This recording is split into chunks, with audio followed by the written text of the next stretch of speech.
По повод Денят на народните будители, специален гост днес в Чай или кафе е директорката на Националната гимназия за древни езици и култури, госпожа Гергина Тончева. Добър ден и честит празник! Добър ден, благодаря, подобно и на вас.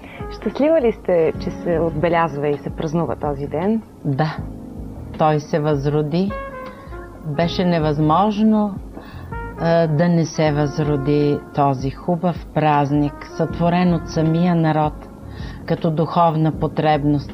Има празници, които наследяваме наготово, има празници, които са свързани с традициите и ритуалите на църквата. Но духовни празници, каквито българинът си е създал, като 24 май, като 1 ноември, ден на народните будители, това е показателно за духовността на българина. Затова ли казвате, че е невъзможно да не бъде поддържан този празник? Да. Българина е духовен човек. Много духовен. Как ще празнувате днес?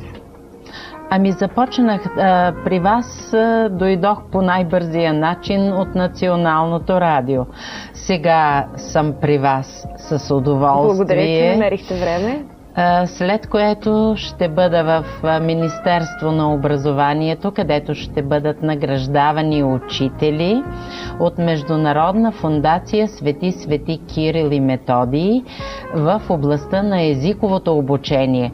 От старобългарски език, като се започне, който се изучава само при нас в средното училище, старогръцки, латински, немски, френски, испански, разбира се и български език. Така че това е също едно приятно, то не е задължение, а е участие мое там. И така празнично ще мине днешния празничен ден. Повод за размисъл ли е 1 ноември и за какъв размисъл? Да. Всеки празник, разбира се, създава такова предразположение, ако човек е склонен да размишлява и в празнична гама също да види, да огледа било своето дело, било своя път, било своите идеали, било и несполуките си, връзката му с хората, взаимодействието му. Пък един учител е в постоянно взаимодействие с учениците си. И не само тях, с колеги. Да, с колеги. С кого ли още не. Да. А сега, като се връщате назад, вие освен дългогодишен директор и основател на гимназията за Националната гимназия за древни езици и култури, сте преди всичко учител. Да. Как решихте да се насочите към учителската професия? Най-напред да ви отговоря, че аз не умея да се изживявам като директор, но имам самочувствие на учител. Така че приемайте ме преди всичко като учител.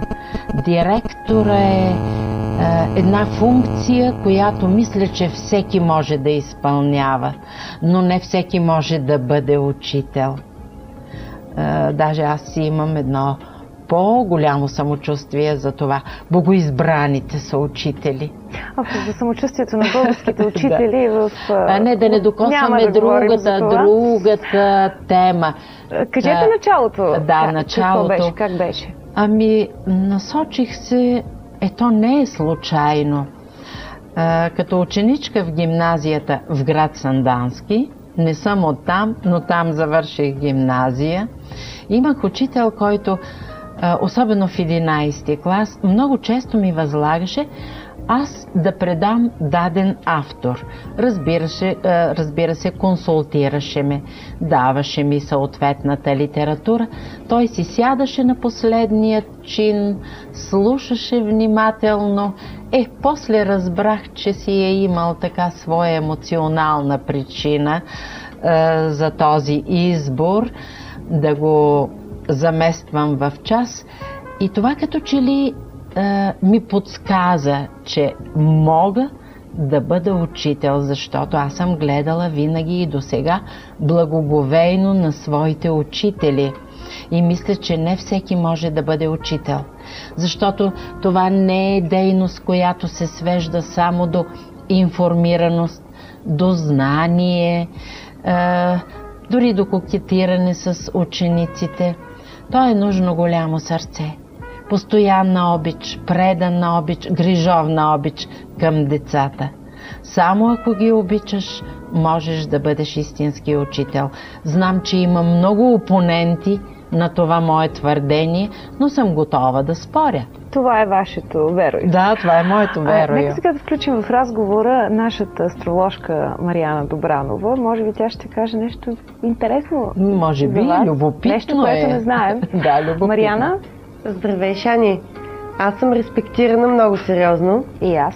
Макар че, ти знаеш, аз не съм от хората, които така се увличат по традиционните ценности, но няма как да не съм респектирана и ще ти обясня защо. Защото за първи път срещам представител на Зодия Козирог, който е реализирал изцяло и напълно потенциала на своя знак, което значи, че го прави изключително успешен не само в кариерата, но и в живота. Какъв е потенциала на Козирога? На първо място върховният авторитет, преподавателя.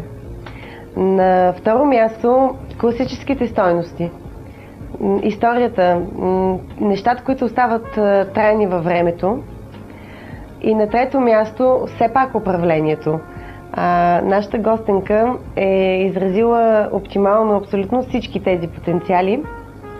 И не на последно място, аз съм казвала много пъти, че жените и мъжете козирози след 30-та си година започват да изглеждат много добре. И колкото повече време минава, това е най-дълголетният знак, те изглеждат все по-добре.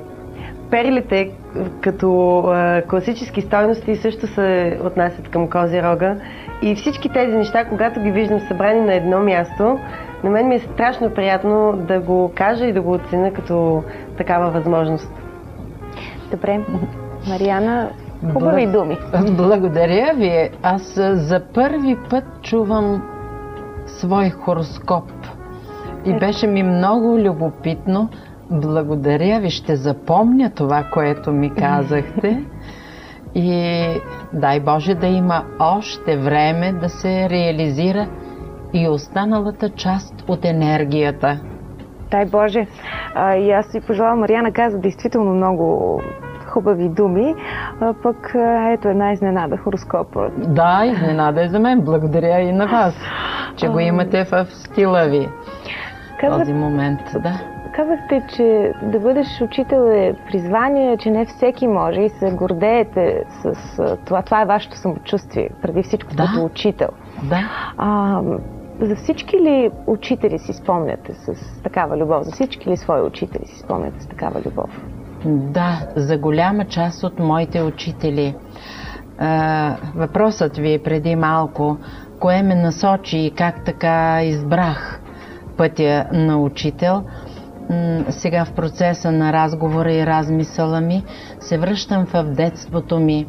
Аз родена съм в село Садовец, Плевенско. Имах учители великолепни. Моята първа учителка, госпожа Ангелина Неткова, това беше едно олицетворение на доброта, благородство и изящност. И може би тя да е подтикнала неосъзнато още от мен тогава този интерес към учителството. Така че моите първи учители, Ангелина и Христо Неткови, Владимир Йотов, Радул Мирчев, Гаврил Кръстев, Георги Иванов, това са великолепни учители. А в гимназиалната ми степен вече това бяха учители също от много висока класа. Искам да ви попитам, учениците на възпитаниците на Националната гимназия за древни езици и култури, обръщат ли се към вас, поддържат ли връзка с вас и споделят ли с същата обич за своите преподаватели? Да. те се завръщат не при мен, а в училището. Завръщат се при своите учители. Между учител и ученик, това държа да споделя, между учител и ученик в Националната гимназия за древни езици и култури има една свързаност и привързаност, изразена в творческо взаимодействие. Общуването ни е на човешка основа. Респекта го има, нашата любов и преданност към тях те чувстват. Те са респектирани и когато се шегуваме, и когато си говорим за тоалета, и когато си говорим за грима, и когато си говорим за някаква случка, станала вчера или днес, не зловеща, разбира се, на улицата. Така че това човешко общуване ни привързва много силно и когато завършат, те пак идват в училище да се посъветват със своите Имаме учители. Имаме зрител на телефона, който иска да се включи в нашия разговор. Нека да го чуем. Да. Добър ден! Добър ден, обажда се Росица Йорданова Русева от Варна. Студентка съм във Варненски свободен университет. Използвам случая да поздравя ректора професор Ана Недялкова за невероятния професионализъм и целият академичен състав на вуза. Благодаря. Чудесно. Много се радвам, че ученици и студенти поздравяват своите преподаватели.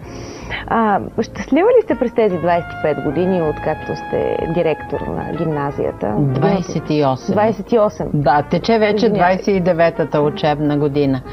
Определено да. Ако щастието се измерва с резултатите на това, което сме постигнали. Никога в училище резултатите не са дело на едного.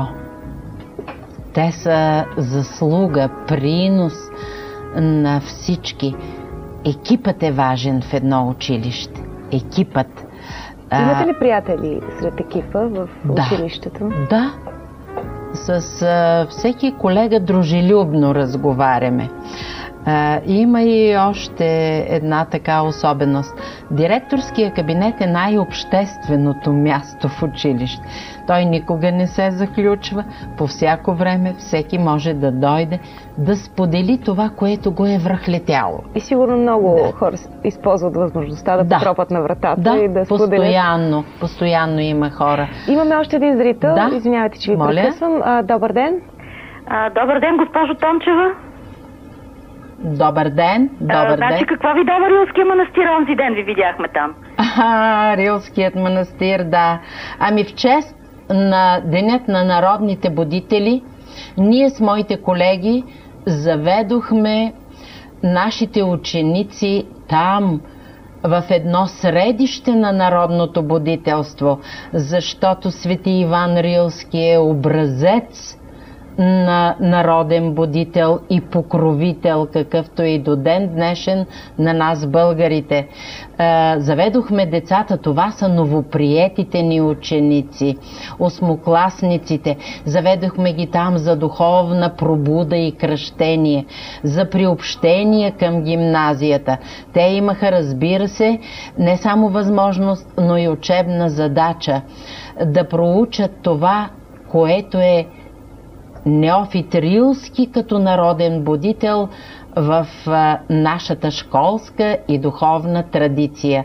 А посещението на Рилския манастир е едно удоволствие, преживяване и зареждане с добронамереност. Дали прекъсна връзката с нашата зрителка? Струва ми се, че да, но вие отговорихте на нейния въпрос. Може би тя искаше да ви каже и още нещо. Ако желая да се свърже, ще опита отново. Всъщност това ли е най-важното на децата, учениците да се докоснат до същината на празника или до духовния смисъл на образованието? Така ли се възприема по-лесно? Защото когато се каже просто един празник, Денят на будителите, те могат да останат и встрани от него, ако не го почувстват. Повечето, за съжаление, остават встрани и се радват на факта, че това е неучебен ден. Това е много елементарно, дори греховно отношение към празника, към един духовен празник. И за това ще отговоря най-напред на вашия въпрос, че те са неделими, тези две неща, състояние и отношение, които вие така риторично включихте във въпроса си. Разбира се, че един духовен празник, било религиозен, било културно-исторически, какъвто е днешния, все едно той трябва да се осъзнае по смисъл и значение. След това да се усети мястото му в индивидуалната ни нагласа. Докато човек не пречупи едно явление или един процес през своето аз, през своята нагласа, той не може и да го оцени. И затова ние заведохме нашите ученици на Рилския манастир. Това е традиция в класическата гимназия. Промениха ли се за тези години, в които сте преподавател и директор, разбира се, с какво се промениха учениците? С какво днес учениците като поколение са по-различни от, да кажем, преди 20 години? Да, променят се и то е естествено. Не е възможно да не се променят. Вие сте се променила спрямо родителите си и спрямо учителите си. Вашите деца един ден ще бъдат промяна спрямо вас. Това е потока и развитието на живота. Нищо странно, естествено е. Да, но има неща, които човек като мен, който твърде дълго се е заседял в училище, защото е почувствал, че там е призванието. Там му е мястото. Да. Не скривам. Така чувствам, че там ми е мястото. Наблюдавала съм вече в продължение на 50 години развитието на младите хора. Променят се, разбира се. Предходните ми ученици преди 10 и 15 години, дори да ги вземем само в рамките на класическата гимназия, както накратко наричаме Националната гимназия за древни езици и култури. Да, първите ни ученици носеха съзнанието и вдъхновението, че са основоположници на едно ново дело и то възродително, защото класическото образование у нас има дълбок корен. То тръгва още с Кирил и Методиевото дело, което е също будителско. И то какво? Свети мъже са положили началото на нашето училище, на нашето знание, на нашето четмо и писмо. Свети мъже са положили началото и на будителското ни дело. Не може днес да не упоменем имената им с дълбок поклон. Когато се изживяваха първите ученици на класическата гимназия, че са призвани да възродят след 30-40 годишно прекъсване класическото образование, те носеха чувство за отговорност, несвойствена за 14, 15, 16 годишни млади хора. Да, това по-късно не се повтори в следващите поколения. Може би и ние не им внушавахме вече каква отговорна мисия имат тези 14-15 годишни деца да възродят една голяма, дълбока идея, образователна, и да създадат училище. Това наистина е забележително дело, създаването на училище. И го сториха. И то излезе успешно. Дай Боже да иляди това наше дело. Сега ще си позволя да ви прекъсна, за да видим какво ще кажат ваши колеги и също така и бивши ученици. И това е интерес. Има Тончева от далечната 89-та година, когато постъпих в гимназията и пристъпих прага на това училище с много голямо любопитство и любознателност, но заедно с това и с голяма боязън. Целият ми съзнателен живот е свързан с преживявания покрай гимназията и покрай най-напред учителката, след това изпълняваща длъжността директор и накрая директора на класическата гимназия Георгина Тончева. Мисля, че нейната специфика в отношението и към ученици, и към колеги, се концентрира в това, че винаги успява да запази респект. Дори и след много дългите години на общуване, аз самата леко изтръпвам, настръхвам, когато влезе в съприкосновение в разговор с нея, защото магнетичността е много голяма. Дар словото е дадено от Бога, всички го коментират и споменават и то дава необходимия много силен респект, така че учениците изпълняват на 100%. Най-малкото в нейното присъствие са готови света да превземат. Тя е наш учител и, разбира се, директор. И за тези толкова много години винаги е била благ човек. И винаги от нея е лъхало едно благородство, уважение, любов. Определено.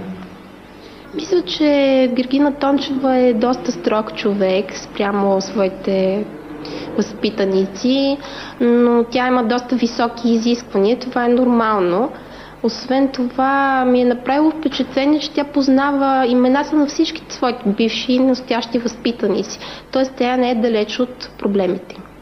Госпожа Тончева няма нищо стряскащо. Възхищава се на младостта, на порива, който всеки един човек, млад човек има и който порив не бива да бъде прекършен. Гергина Тончева се радва на удохотвореността в младите хора. Мисля, че една част от учащите тук са именно такива. Радва се на тяхната любознателност, желанието да откриват нови неща, да изследват области непознати за тях до сега.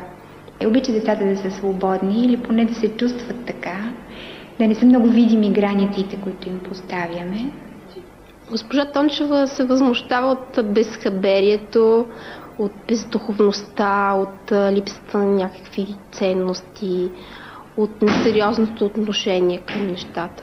За мен при всички случаи най-ценна е нейната тактичност и нейната дипломатичност, след това нейната абсолютна стриктност. Всичко това, което трябва да бъде свършено и ние всички по някакъв начин отговорно трябва да подходим към нейните изисквания и този респект всъщност е едно от най-ценните и качества по същия начин. Един човек, който успява с мекотата си да внуши и респект.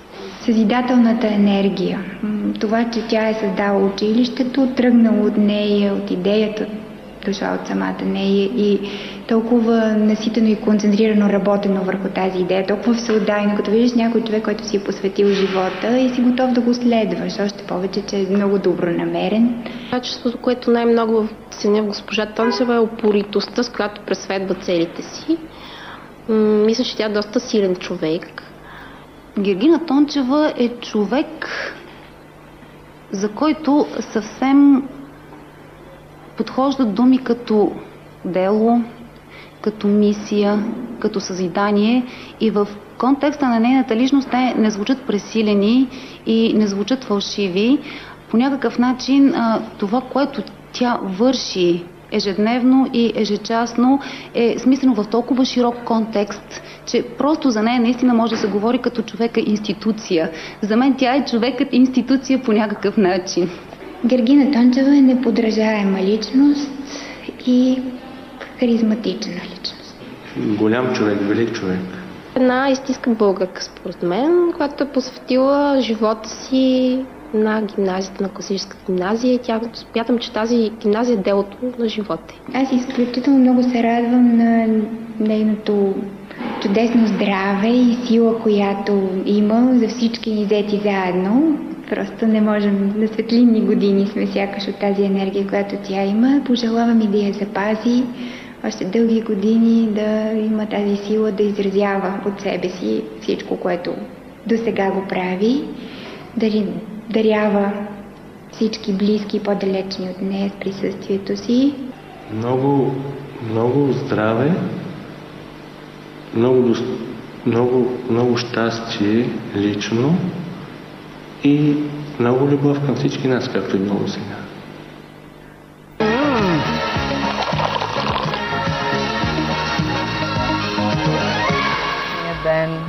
Това са моите умници. Това са моите умници, те всички са мои ученици. Ето го завръщането, за което преди малко разговаряхме. С голяма любов говорят за вас. Благодаря им. То е искрено това, не защото се отнася до мен, то е искрено това, което говорят, защото те носят отговорност за това, което говорят. Човек-институция ви наричат. Това е малко пресилено вече, така по-екстравагантно, като за празника. Но това, пак ще ви прекъсна, извинявайте. Имаме зрител. Нека да му дадем възможността. Добър ден. Да. Добър ден. Искам да поздравя госпожа Гергина Тончева с празника на будителите. Тя е една истинска българка-будителка. Дъщеря ми завърши също класическата гимназия, за което много и благодаря, че има възможност да получи образованието си от такива истински учители възрожденци. Бихте ли се представили? Ще се представя майката на Христина Христова се обажда. Да, благодаря ви за поздравите. Благодаря. И аз ви благодаря. Продължават комплиментите към вас, което е прекрасно. Имате толкова много деца, които са израснали, образовали са се покрай вас и като учител, и като директор, и преди всичко като учител, както казвате вие. Но на вашите собствени деца оставаше ли ви време? Имате 2 дъщери и цели 4 внучки. Да. Остава ми време, разбира се, защото майчинството си е вече предопределеност от съдбата, от природата. Това е най-голямата мисия за една жена. Да отгледа деца. Не казвам да роди, да отгледа деца. Това си е великото чудо на природата, с което чудо ни е удостоила. За моите деца естествено, че не винаги достатъчно съм им отделяла време и отделям. Но мисля, че те заемат подобаващо място на мои рожби в моя живот.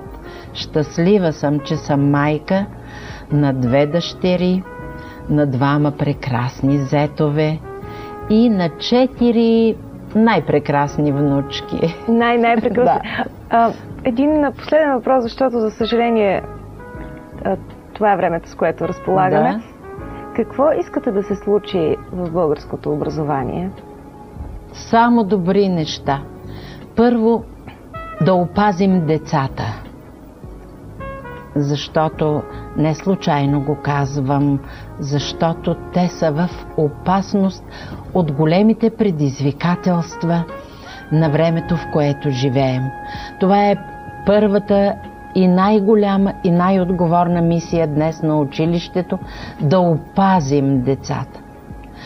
Да им дадем, да им дарим истинските човешки стойности, които във всички времена, по силата на всевластните закони на живота, те са стойностите, с които човек, където и да е по света, дали у нас или по света, той ще блести именно с добродетелите си, на почтенност, на преданост, на професионализъм, на любов, на обич, на всичко, което човек е способен да направи в себе си и за другите. Българското училище трябва да се държи здраво за корена ни, за възрожденската ни традиция и да е отворено към света и към днешните повели и заръки на живота. Вярвам, че то ще го постигне. Много хубави и силни думи, като за финал на нашия разговор, но тъй като аз чакам тук в студиото Мариана да се появи с нещо специално за вас, последен въпрос, от каква има ли нужда от промяна в българското образование и каква? Промяна в смисъл на революции и на реформи не. Училището не търпи революционни и генерални промени. То еволюира като един жив организъм. Така че има нужда от развитие. Развитие в условия за работа, развитие в свобода на избора, развитие в възможности непрекъснато да имат достъп до информация и форми на квалификация учителите, особено младите учители. Възможност децата да избират тъкмо това училище и този профил, към който имат интерес и нагласа. Ето това е необходимо на българското училище. Еволюция, развитие, постоянно развитие и грижа. Голяма любов и грижа за българското училище. От институции, от родители, от общество, от всякъде, по всяко време. Много хубави думи и ми се струва, че ако има повече личности като вас в българското образование, това, за което говорите, неминуемо ще се случи. Благодаря ви. Пожелавам ви здраве и да сте много щастлива. А сега един подарък от чай или кафе по повод празника, Денят на българските водители. Какъв сладък подарък. Поздрав, да. Много ви благодаря. От нашите приятели от сладкарница Добро утро за добро начало на днешния ден. Много ви благодаря. Празник. Много ви благодаря. То наистина за този празник подобава. Трогателни сте, мили млади момичета. Ето защо не позволявам да ругаят младите хора. Вие сте чудесни. Искам и аз да стана, не знам дали ще успея, защото имам толкова микрофон и толкова техника по мен, която започва да пада. Само една минута време имаме ли? Имаме, разбира се. Да. Аз имам една теория, която не пропускам, особено в такъв хубав емоционален момент, толкова трогателен за мен. Имам една теория и убеждение. Младите хора ни превъзхождат. Понякога колегите подскачат, като го чуят това. Едва ли? Не, превъзходството ви е в това, че вие динамично се развивате, че имате сетива чувствителни за всичко ново. И превъзходството ви е в това, че ни наследявате. Има върху какво да стъпите, има на какво да се уповавате. На добър час, мили млади хора. Аз във всеки млад човек смея да виждам мой ученик. Благодаря ви за този празничен миг, който ми дарихте. Много ви благодаря. Още веднъж честит празник. Благодаря ви.